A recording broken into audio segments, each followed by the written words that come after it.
This is Gaoth, home of Ulster champions, home of some of the finest landscape in the northwest of Ireland, home of Chalk Vicky, home of Gaoth GAA Club.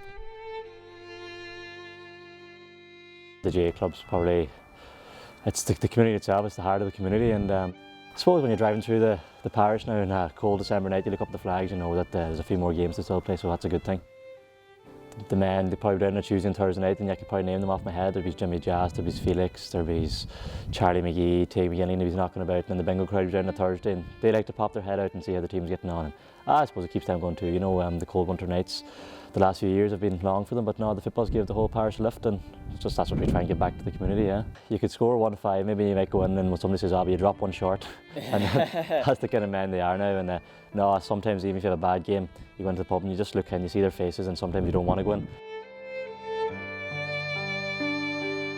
Naoise Ó Baile, son of a Gaoth father and a Japanese mother, was born in Letterkenny in 1997.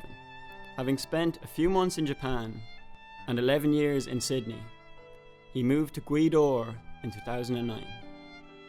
Culture shock, really, to be honest with you. It was just nuts. Coming here, it was just minus degrees and all that stuff. Even coming down here, training just in -2 degrees, rain, wind, everything. Like, a few weeks there when I first moved, I really wanted to go back. I just didn't want to really be here, but I think the boys, especially Dara, I can see him as one of my really close friends, as my cousin. Like, coming down with Tumba Gillespie, you have all the boys, you have Gary, Dara, Cian, Niall, Gillespie, Carol, they're still here, like, and we've been friends since under 12, so coming from primary school to secondary school was easy for me. I knew all the boys there, and they'd always look after me. They knew I was different from them, kind of thing, like, so they brought me in and really looked after me, so I'm really appreciative of that. I work in Mickey's pub as well, like, so you're always talking about football this, football that. What's the strategy for the next game, as if we're going to tell them and all that stuff. Like, but nah, you just chat away there, no harm to them at all. So I suppose we had great teams back in the day, but we just could never really kick on, I think. And I suppose I wasn't there myself, but the lads are saying that they just left a few maybe championships behind them, and then that's one thing Kevin and Neil said, they just want another championship before they, I suppose, bow out. And well, thankfully we give them an Ulster, and hopefully now that we can drive it on now next week. But I remember coming down here when you're 14, 15, you look out in the pitch, and then them characters are on the pitch, and you're like, one day I want to be like them.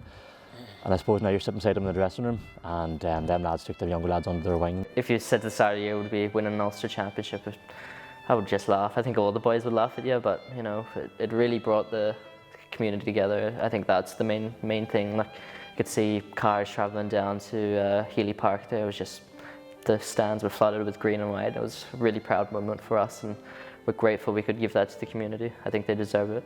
It's just brave and thinking about it now, just kind of, it does give you a bit of goosebumps now when that final whistle went.